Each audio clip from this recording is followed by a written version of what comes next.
Hola, pues ya que estamos clavados en el cristianismo del norte de África, hoy quiero tocar el tema de los mártires, ¿ok? ¿Cómo abonaron los mártires? Entonces vamos a tocar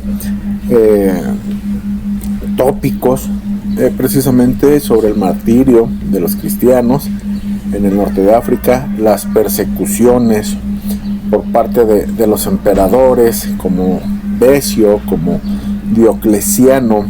¿Qué pasó con esos cristianos que se dieron a las persecuciones? ¿Fueron readmitidos a la iglesia o no? ¿Cuál fue la postura de la iglesia al respecto?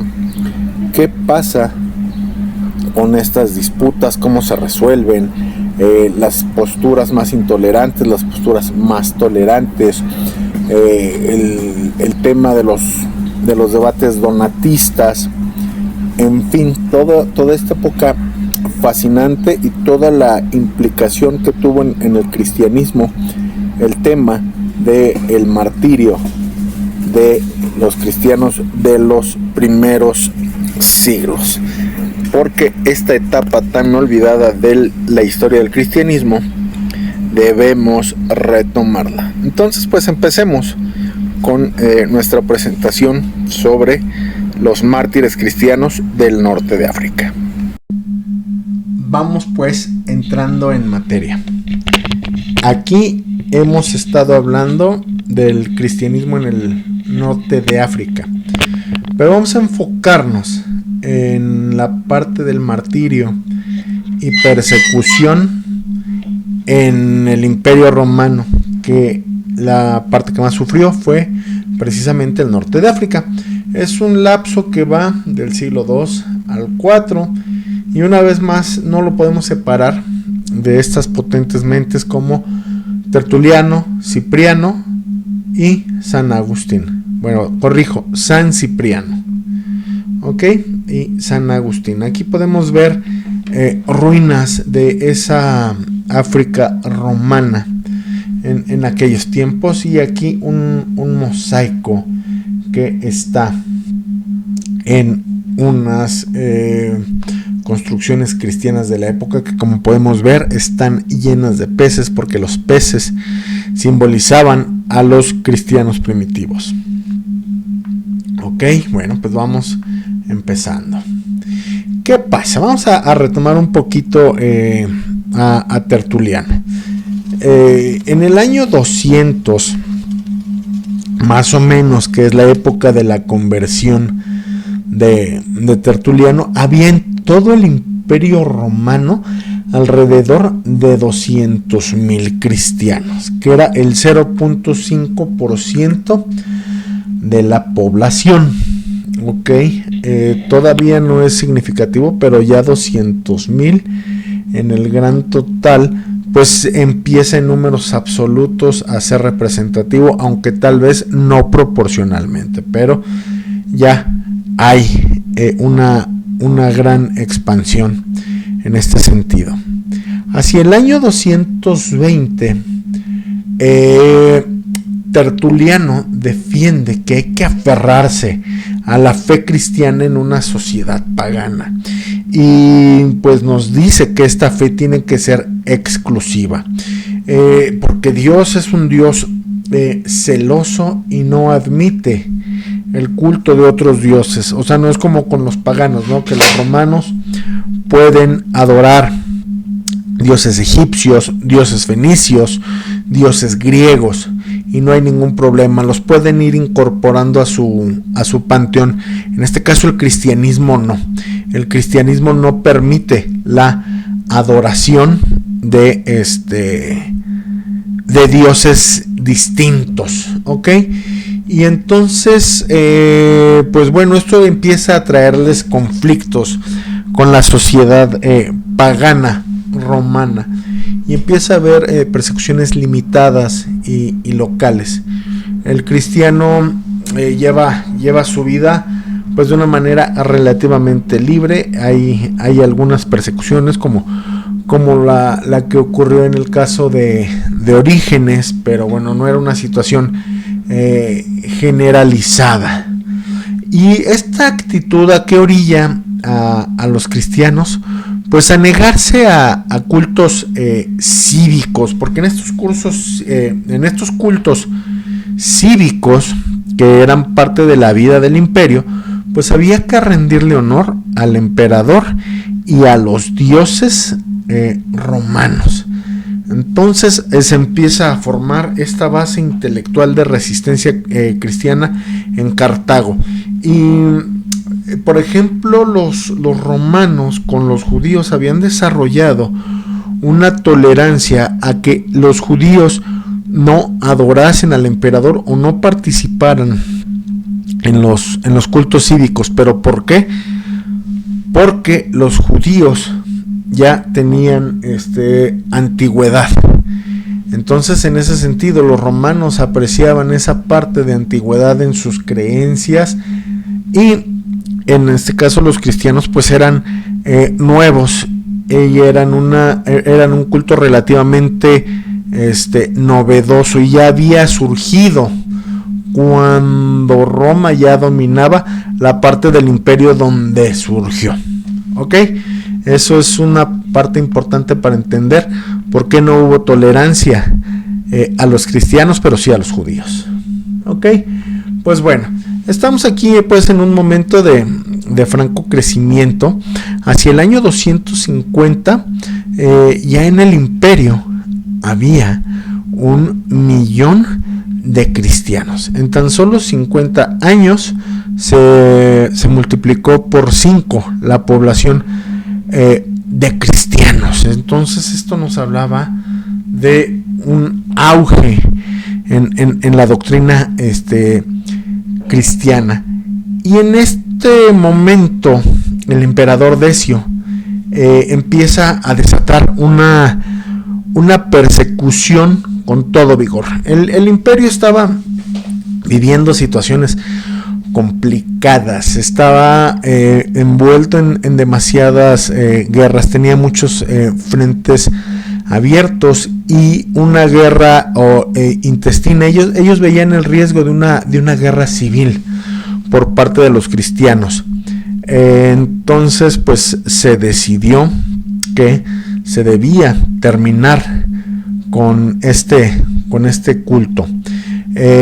Aparte, en ese tiempo los emperadores caían como moscas, cambiaban de emperadores como cambiar de zapatos, y eso pues ser emperador era una profesión de alto riesgo, y el imperio llega a tener tal extensión que se tiene que dividir, tiene que haber varios emperadores, y vamos a llegar a momentos donde incluso llega a haber 6 emperadores, y por lo general se estableció un régimen de tetrarquía, que eran 4 emperadores al mismo tiempo. Bueno, pero ¿qué pasa? Estamos en el año 250 más o menos. En 249 Decio entra en Roma y pues ve que hay una amenaza en no adorar a los dioses y al emperador. Él lo ve como una verdadera amenaza al status quo.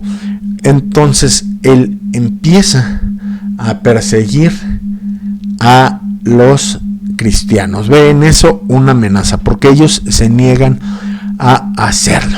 En 249 hay un edicto que exige orar por la salvación del emperador, que exige orar por el emperador, y esto pues obviamente conflictúa a los cristianos, ¿no? Porque ellos no le van a orar a deidades paganas por el emperador. Y aparte, como decíamos, el imperio está pasando por guerras, hambres, plagas. Empezamos a ver temas de mucho pues cómo decirlo, de mucha controversia, porque ahí empieza a haber disputas internas. También tenemos que al norte pues empiezan a prosperar las tribus germánicas. Tenemos las revueltas internas en todo el imperio. Tenemos a los persas en el oriente que están disputando con Roma.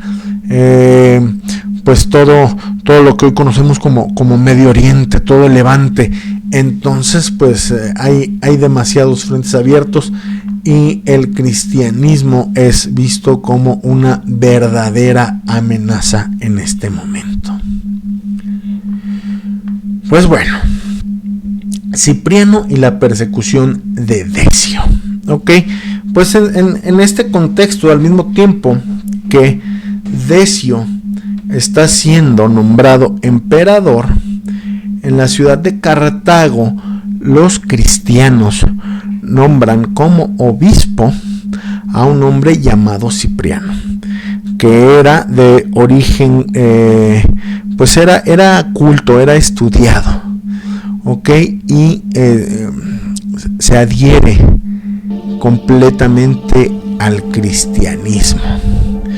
Para este momento la comunidad cristiana de Cartago es fuerte, es pujante, es de las principales comunidades en el imperio. Mientras en el oriente está Alejandría pujante, pues en occidente Cartago es la punta de lanza. Ok, y esta persecución que se empieza a dar en Cartago lleva a los cristianos a un dilema. Hay una persecución. Hay una persecución hacia los cristianos. Y pues bueno, en este caso Cipriano, él defendía la unidad de la iglesia y defendía una institución fuerte de la iglesia. Durante la persecución, el que llegaría a ser San Cipriano se oculta para preservar el orden. ¿Por qué? Porque él sabía que si se quedaba sin obispo la iglesia de Cartago, se iba a generar un caos entre la comunidad cristiana. Muchos lo criticaron, muchos lo tildaron de cobarde por tomar esa decisión. Sin embargo, pues bueno, hacia el año 258 él moriría martirizado. Ok, entonces la justificación de San Cipriano fue eso: ocultarse para preservar a la iglesia, porque él defendía que la autoridad del obispo era lo que le daba fuerza a la iglesia cristiana. Ok, y bueno, aquí había un dilema entre los cristianos. ¿Qué pasaba con aquellos cristianos que habían cedido a la presión de la persecución? Había que sacrificarlos, huir, resistir. ¿Qué había que hacer? O sea, ¿qué debían hacer los cristianos? ¿Debían sacrificar? ¿Debían huir? ¿O debían resistir públicamente ante el edicto? Y ese fue el centro del debate, ¿no? En esas comunidades.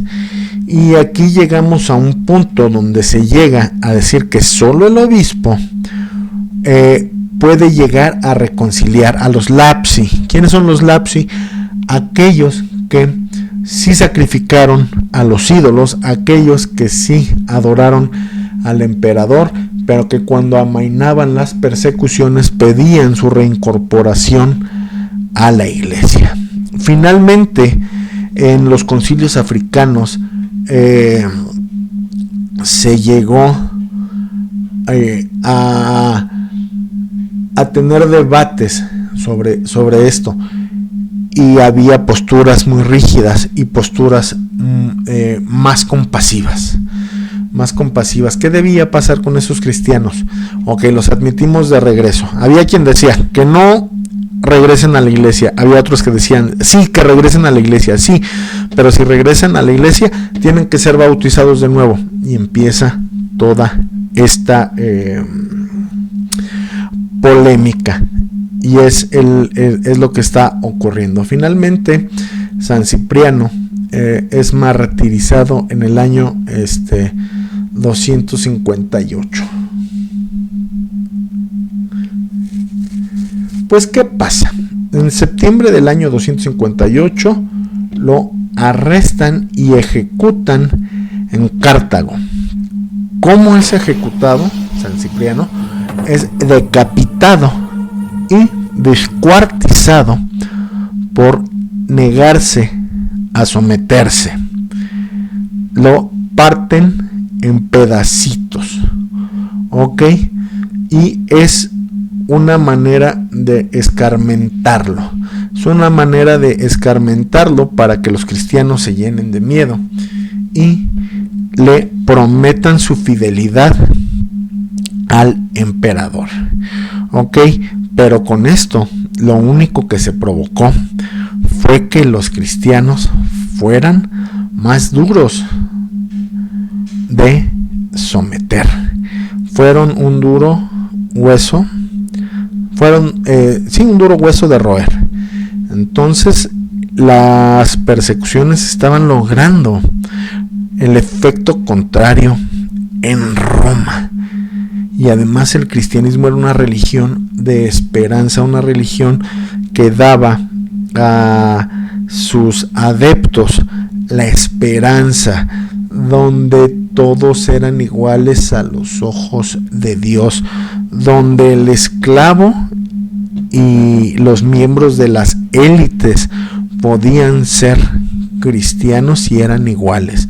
Entonces esto provocó un sentimiento de esperanza, y aparte la promesa de encontrarse con su Señor después de la muerte, y que de alguna manera el martirio pues les daba esa posibilidad, hizo que la gente se convirtiera al cristianismo en masa. Ok, aquí podemos ver la ejecución de San Cipriano, y aquí también el anfiteatro de Cartago. Ok, de Cartago. Aquí podemos ver mártires gloriosos como Santa Perpetua y Santa Felicidad, que murieron a manos del imperio.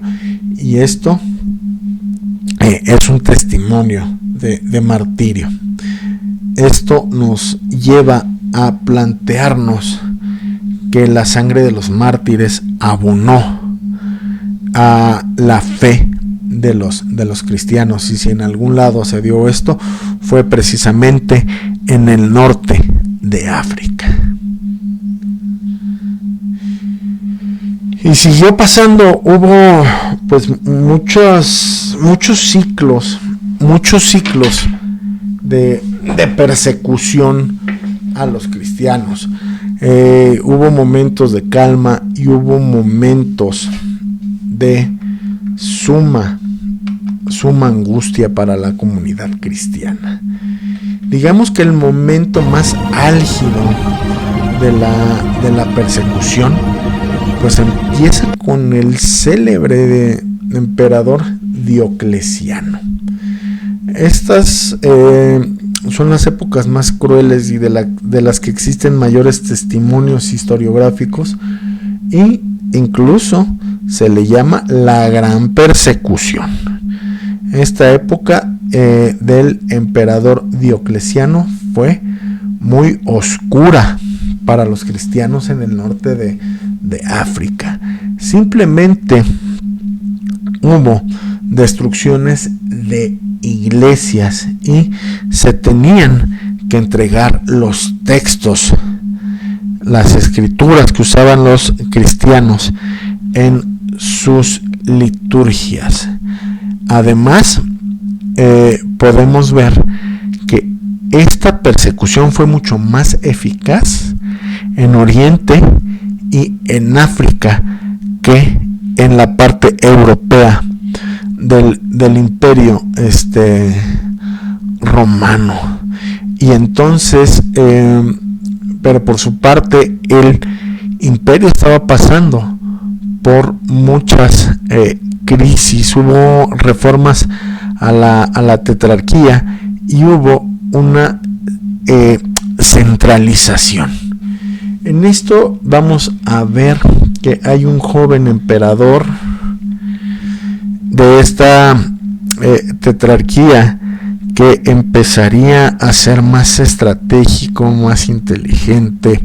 No sabemos si realmente fue una fe genuina o fue un oportunismo, pero él pensaba que todo debería ser unificado. Un solo emperador, una sola religión, y esto que es lo que iba a llevar al imperio a que se buscara una uniformidad religiosa. Y en este momento el paganismo estaba representando valores decadentes, una sociedad indiferente, una sociedad que ya no tenía grandes ideales, y todos estos gestos heroicos que se estaban dando venían de parte de esta nueva religión que representaba esperanza, que representaba unidad, que era pujante, y era lo que necesitaba Roma. No la decadencia del paganismo, sino el impulso de esta religión nueva, que aparte estaba teniendo un gran arrastre popular. ¿Ok? Pues bueno, aquí vemos que en el 313 la sede de Roma, estamos hablando del obispo de Roma, pues condena a los donatistas, pero el movimiento persiste. A ver, ¿qué son los donatistas? Donato decía que todos los ministros debían ser santos, ¿ok? Si un ministro no reflejaba santidad en su vida, los sacramentos que impartía no eran válidos, y había quienes decían que no importaba el comportamiento del ministro, porque el don de impartir los sacramentos era divino, independientemente de la santidad del ministro o no. O sea, aunque el vaso fuera impuro, el brebaje era puro. Y aparte, pues era un problema porque era muy subjetivo. ¿Quién iba a establecer que obispo tenía un corazón puro y era bueno, ¿no? Eso solamente lo puede conocer Dios. Y entonces la iglesia determina que el donatismo es una herejía. Pero ¿qué pasa? Los donatistas, ¿contra quiénes iban? Contra los traditores que entregaron las escrituras durante la persecución. Y Donato decía que no se debía admitir de regreso a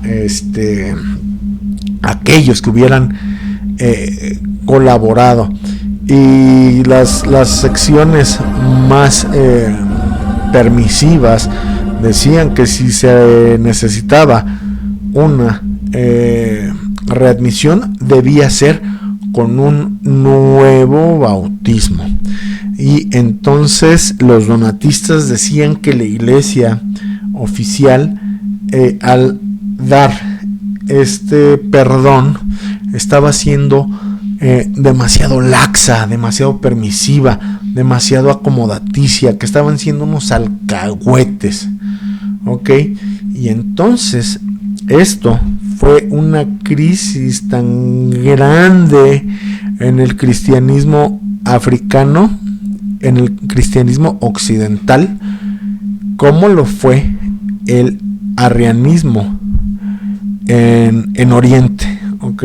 Solo que la disputa no era cristológica. Sin embargo, pues ahí estaba, ¿no? Y fue un cisma prolongado que polarizó a la África cristiana y que no termina con la muerte de Donato, ¿ok? Y esto es muy importante entenderlo. El donatismo persiste en el norte de África, incluso cuando ya fue condenado como herejía por la Iglesia romana. Bueno, pues aquí entra San Agustín. San Agustín, del 390 al 430, tuvo su actividad como obispo. No es que haya vivido solamente en ese periodo de tiempo, ¿no? Y San Agustín se dedica a combatir el donatismo. Incluso los mismos donatistas decían que el ministerio de San Agustín no era válido, porque él había sido un terrible pecador, que había participado en orgías, que era sodomita, que había tenido hijos, que había sido tal, y que no se le debía tomar como un ministro válido. A todo esto, San Agustín tiene intensísimos debates teológicos y siempre fue apoyado por la Iglesia de Roma. Incluso San Agustín llega a pronunciar la frase de Roma locuta, causa finita. O sea, ya ha hablado Roma, el debate está terminado. Ok, aquí es cuando se logra que los católicos venzan la herejía donatista. Recordemos que cada facción del cristianismo reclamaba para sí el título de católico. O sea, los donatistas decían que ellos merecían el título católico. Los arrianos reclamaban para sí el título católico, y así cada vez, ¿no? En ese momento el término católico era sinónimo de ortodoxia, pero recordemos que la ortodoxia siempre estaba en donde estaba el favor de Roma, ¿no? Incluso se decía que se decía en la antigüedad que Roma era el baluarte de la ortodoxia. Pero bueno, se define la eclesiología africana en manos de Agustín, y Agustín es el doctor de la gracia, y todo esto viene por un debate con el monje Pelagio. Pelagio niega el pecado original y dice que el hombre por sus propios méritos puede alcanzar la salvación, lo cual Agustín refuta y dice que es necesaria la gracia de Dios para lograr la salvación. ¿Ok? Y esto es lo que hace que a San Agustín se le llame el doctor de la gracia. Y por un lado, él combatió el rigorismo donatista, ¿ok? Y hablaba de que había de haber una unidad sacramental. Y el donatismo no desaparece hasta la llegada del Islam, donde con el Islam desaparece cualquier traza de cristianismo del norte de África. Entonces podemos ver, señores, aquí que hay un legado conjunto, ¿ok? Podemos ver que Tertuliano nos deja un legado de firmeza en la fe. Cipriano nos deja un legado de unidad y Agustín un perenne legado teológico. Así pues, hagamos un pequeño repaso. Conclusión. ¿Ok? Empecemos con Tertuliano. Más o menos hay persecuciones, pero no son tan fuertes, son esporádicas. Pero Tertuliano dice que debemos ser firmes en la fe y no ceder a la presión del imperio. Esto hace que unas décadas después el emperador Decio empieza a promulgar edictos, ¿ok? Y ya hay una persecución abierta, lo cual provoca dilemas de conciencia entre los cristianos. Luego, más o menos bajo el liderazgo de Cipriano, estamos ante el dilema de cómo debe ser la reconciliación y la unidad eclesial, ¿no?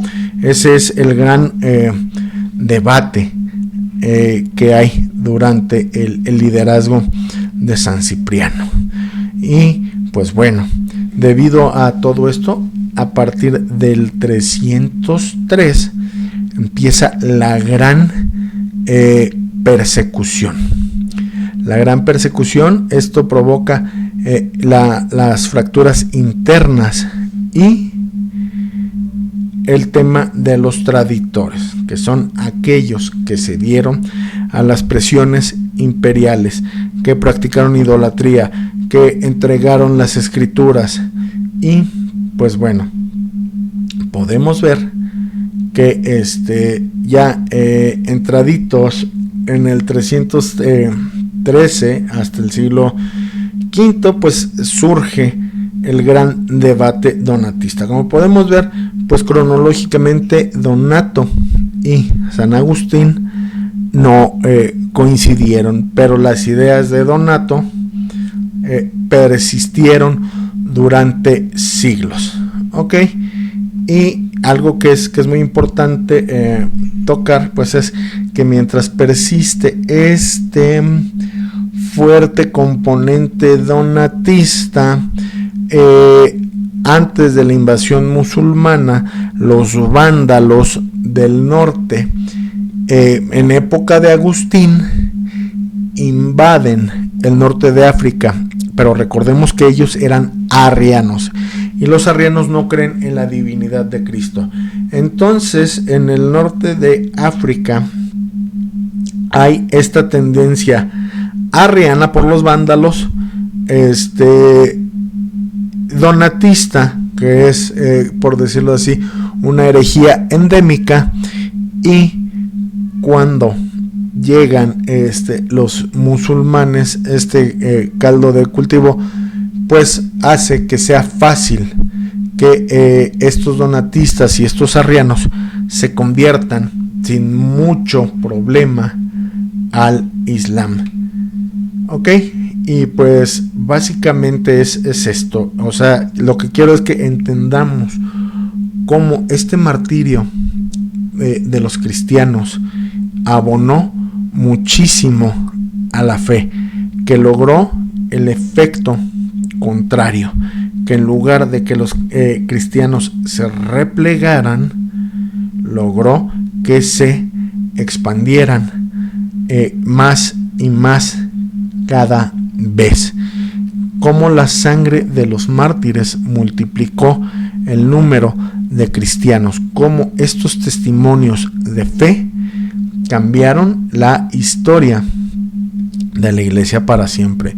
Y también es muy importante entender que estos mártires son hoy sumamente queridos, admirados y venerados en el cristianismo, porque el lugar donde se empieza a hacer veneración a las reliquias de los santos es precisamente el norte de África. Precisamente estos mártires lograron con su testimonio hacer que la gente se inspirara y que entendieran la comunión de los santos.